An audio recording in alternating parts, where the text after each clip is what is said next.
everybody. Welcome to the next episode of Future Focused CXOs. Today, I have a very special guest, Niraj Patel.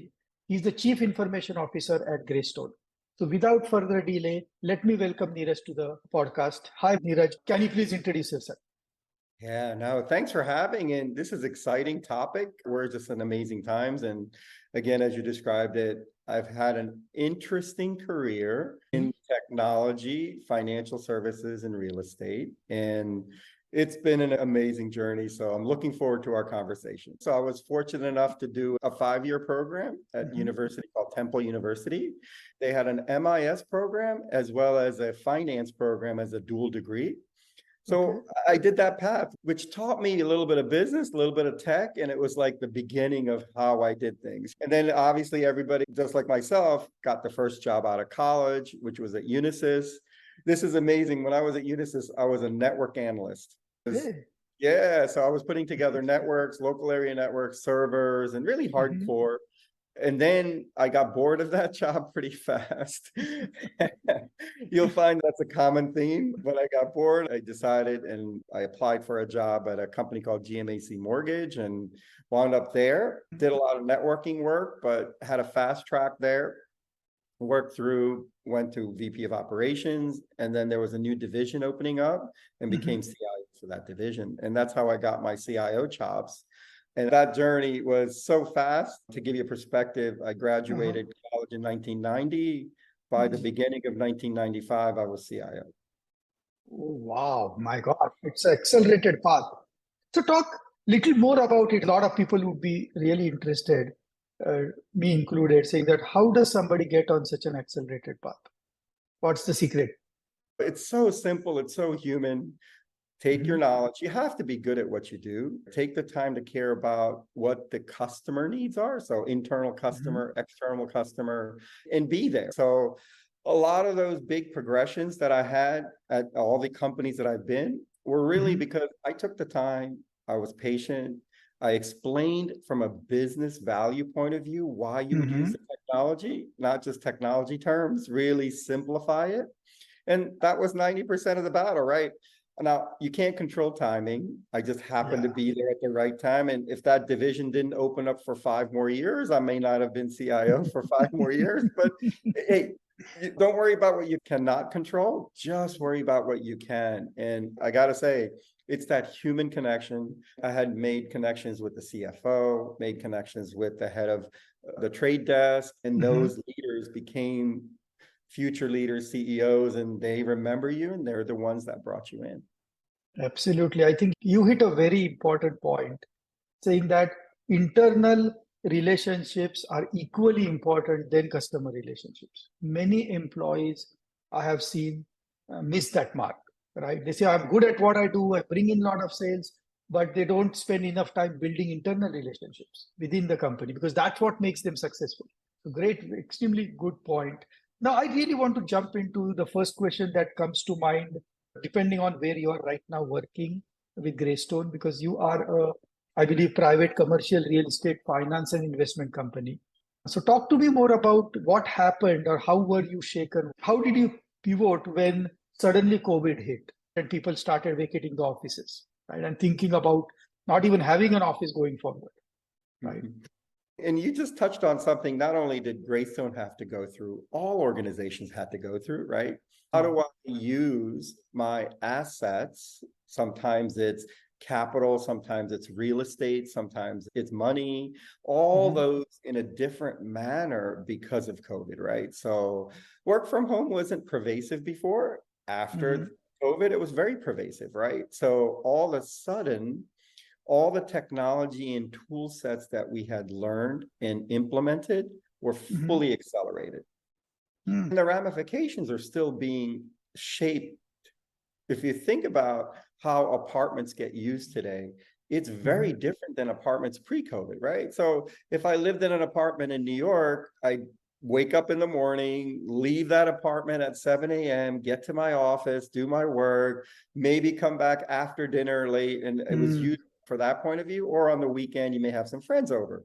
Now, all of a sudden, I'm there. I have to use this place of work, I have to use this with other things. I need better Wi-Fi. I need better infrastructure. I need better lighting, like you and I were talking about earlier. How do Better I background. video? Yeah. So what was amazing about COVID was it changed everything. And that was what's amazing. And not just everything, but everything all at once. And that Mhm. human connection really became more important than ever because people knew, oh, I remember Niraj, or I remember this individual. Oh, I can call them if I need help. Do I Mhm. have ideas on what can I do with this new technology?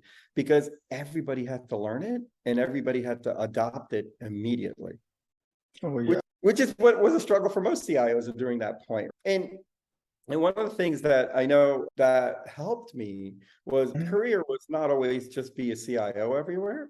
I went both sides of the coin, right? So I was CIO, so I knew what it took to build a shop, implement technology, bring value to the table. But then Mhm. I flipped to the startup world. Mm. Yeah, in between roles.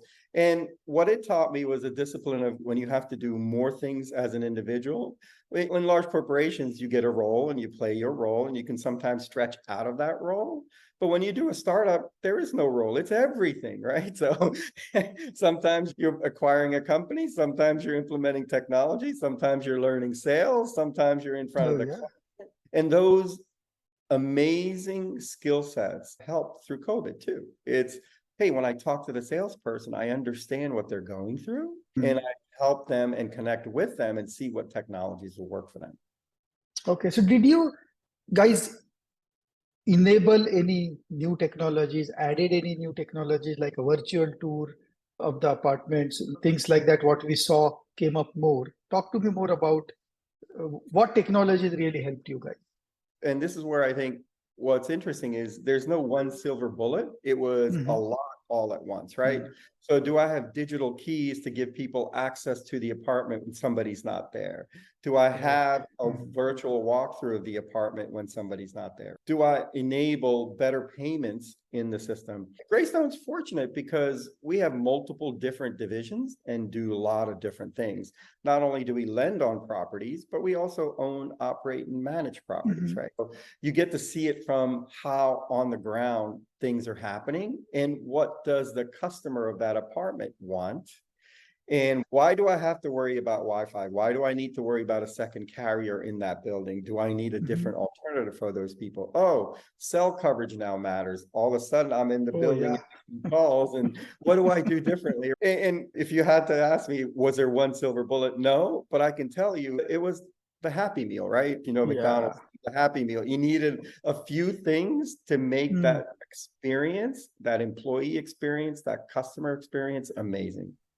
Wow. Okay. That's a very great answer. You implemented a happy meal, right? Rather than A trying to bundle focus on one solution. thing, saying that, oh, I do this, I can get out of COVID. No, I need a happy meal. So we are in It's that desperate times. bundling, right? We all Yeah. bundle Yeah. softwares together, and I grew up in the US, so Happy Meals were common when we were kids. Oh, no. I remember my kids used to try for that happy meal when we used to pass McDonald's. And now, like, We don't know if it was the toy or the food, but it was all of it. something, yeah. But I think you touched upon something very important. I had that question in my back pocket. Is about you also had some entrepreneurial experience. Was it a complete entrepreneurial thing? Like I left everything and I became a startup. Talk about something more about that and some of the key learnings and what has made you better in your current role because of that. And again, I'll go back to it's multiple things. It's not just one.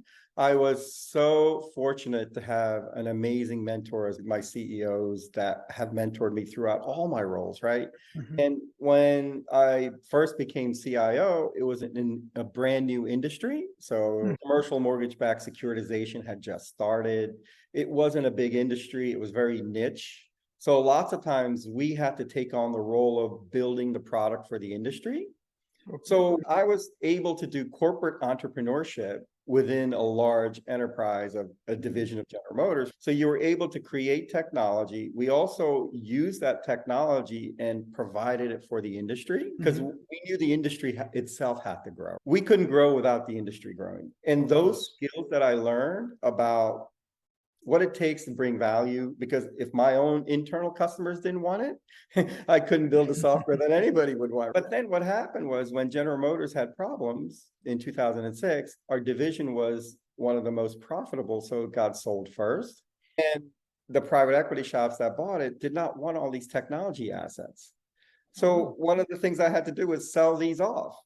So it taught me how to value to a venture capitalist, how to speak with them, how to help them understand the value prop that is there and what are the future potentials of these software packages. So that corporate beginning helped me with my entrepreneurial beginning, because some of those skill sets, do I want to acquire a company? How do I use this capital? What will the venture capitalists think about this? Help me with that startup a lot. And that actually logically brings me to one of the conversations we were having before this podcast, is the value of mentors in our life, right? And as I said, the primary purpose of me also starting this podcast was to get these mentorship nuggets, right? Golden nuggets that I acquire from talking to senior executives like yourself. So talk to me more about what mentorship has brought to you, and maybe a very big question is why everybody must have a mentor. Yeah. And I want to make sure I preface it. Mentors come in and out of your life all the time. So it's not just one single mentor that's with you. I'm fortunate that they're still there, but they provide me very different advice today versus when I was operating with them. So I'll have to tell you a story about when I was CIO at that division. Like all CIOs, you have a massive outage, right? I had a big outage. And I run into the CEO. That's who I used to work for. He was my mentor. First thing he says is, "What are you doing here? Go fix your problem. I know you got a problem. You don't need to explain anything to me. Go resolve your problem." So I worked all through the night. The team, everybody got it all resolved. And the next morning, he was an early riser and I was an early riser. Went into his office and he said, "Hey, how can I help you?" It wasn't like, "How can you have this happen?" It was a very simple statement. "How can I help you? What do you need from me? Do you need more money? Do you need more servers? Do you need more people? I know you don't desire this to happen, and I don't desire this to happen. We both have a common goal. You have a skill, I have a skill. What do you need from me?" And of course, I was like, let me figure that out, because I'm just fresh off the issues and I need to digest a little bit more. And as I was walking out of his office, I thought about it and I said, wow, what amount of empowerment did I get? Also, I had to take on the accountability of it too. It was like, now I have this ultimate responsibility. I have no constraints. He basically took all the constraints away. And it made me actually a better person, because I thought about things a little bit differently now. And I use that today all the time with a lot of my teammates. So when I'm working with teammates, I use that same discipline I learned, and it's different today, but the concepts are the same. How do we help empower people, but also make them feel accountable for that empowerment? Great advice. Yeah, I think you're right. The concept has been that, oh, these are the two mentors I have in my life. It doesn't work that way. A lot of people come and go, right? Some people mentor you with intention. Some people you learn from without intention, right? Without knowing, saying that, oh, I learned something from this person. And I have so many such stories, but you're perfectly right. I think having an open eye for learning. You just hit the nail on the head. That open eye and the desire, right? I wanted to learn from that interaction. And it taught me that events happen. It's how we manage those events, how we take accountability for those events, and how do we energize our team to resolve those events is what really makes us win. My next mentor was the person who created the venture capitalist community in the Philadelphia area, Pete Musser, and he had bought one of our divisions. And as I was going through that startup, it was great to bounce something off of him, because he was an investor. He knew what they thought about. And he taught me all about how to think about interactions, how to think about people. And you know what? At the end of the day, all of this stuff wasn't about the technology. It was about the value and the people. The technology will come and go. There'll be new ones all the time. But who can take that, apply it, and bring value? And those lessons are just amazing, right? So as much as we know there's some cool technology, generative AI, all these wonderful things going on right now, the value will always come in on how we use it, apply it, and get humans to adopt it. Yeah, and that really brings me to my next question, because you are very passionate about AI, machine learning, right? Regenerative AI. So talk a little bit more about your passion. Also, let's get into how this is going to help or hurt, right? Or add additional risk on our lives. But it is going to happen. Technology is going to evolve. Nobody can stop it. Let's talk a little bit about artificial intelligence, machine learning. We're all a product of our learnings. And I Mm. was fortunate enough to get very early on in using AI, ML, predictive technologies in 2012. I was working with a company that was deploying AI into smart buildings, and you learn how a baselining works. You learn how these engines know how to handle so much data, make a prediction for you, a real-time prediction for you, which was amazing, right? So it's, wow, this is interesting how it works, but you have to learn how to apply it and the value around it.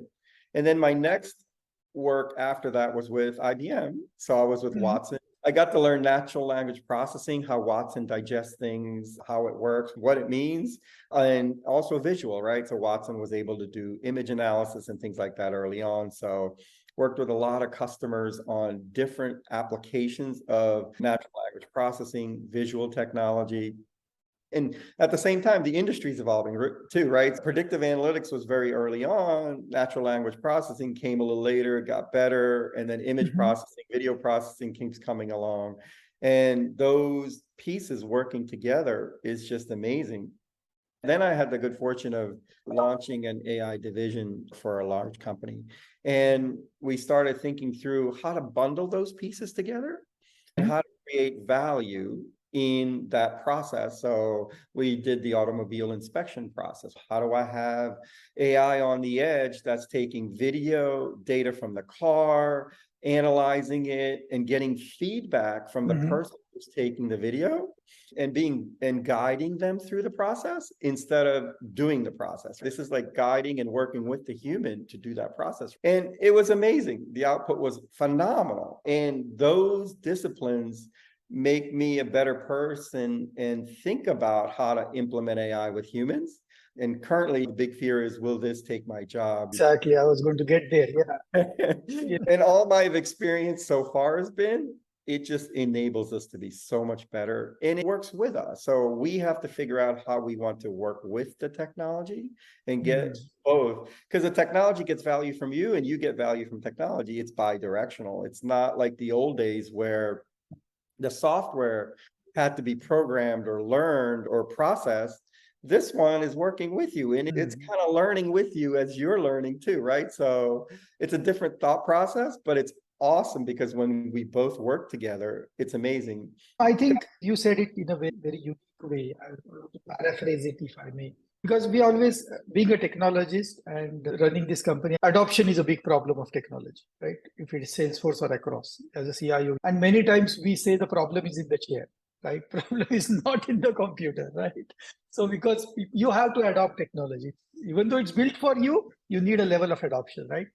From there, that part of building a software for some needs, what you're saying is now with AI, you have to work with them, work with thinking it's a person, right? I'm working with somebody because more I work with you, more it learns, more it helps me. And that's, I think, a mind blowing mindset change is taking my job and it's going to replace humans and it's going to be all those robo movies where robots start taking over the cities. I think it's crazy. Yeah. So adoption is unique to Mhm. individuals, right? You can group a bunch of individuals together of like-minded people. So I have a bunch of underwriters that may do Mhm. things similarly, but each underwriter is unique in the way they use technology. So we have to think through, how do we get that individual excited and make Mm. their lives amazing through technology for what they want to use it for instead of what we think they want to use it for. Yeah.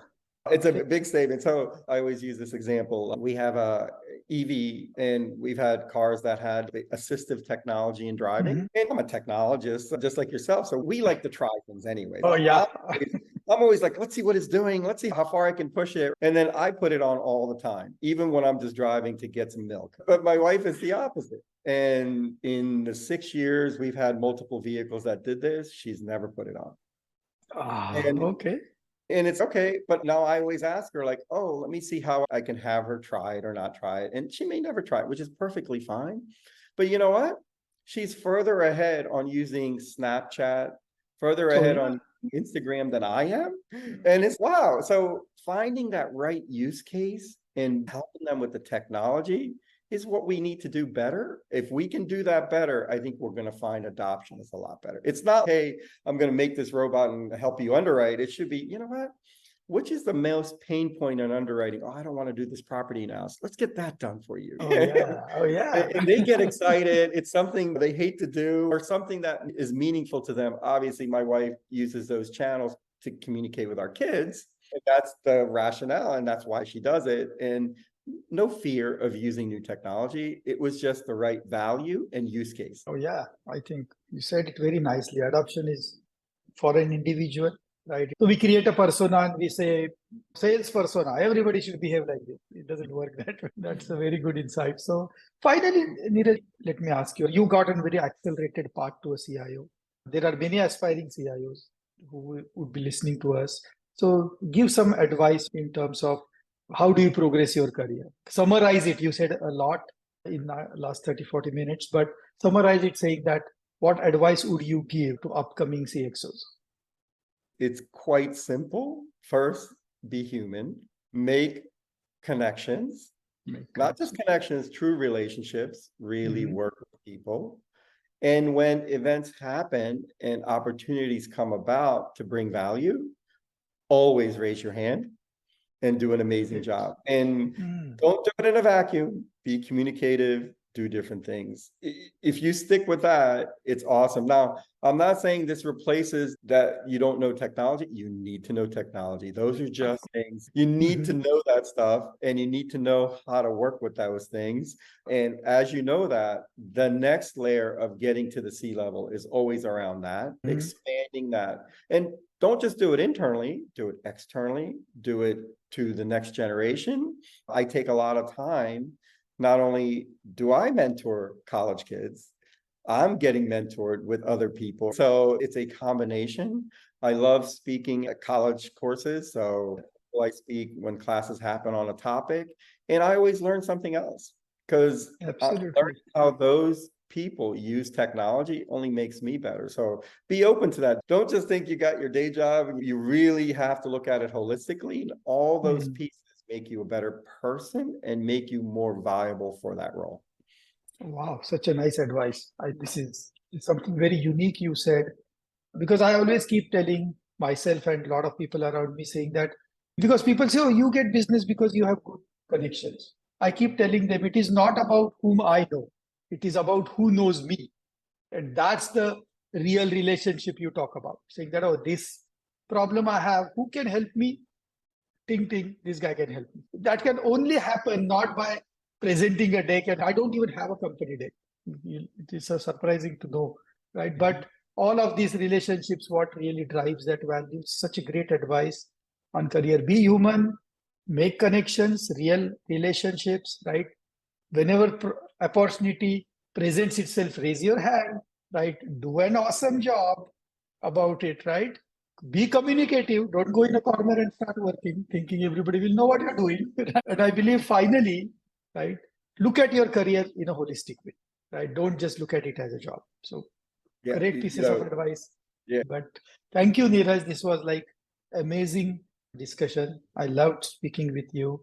Very insightful. I'm sure the audience will love it. I want to formally thank you for spending time with me today.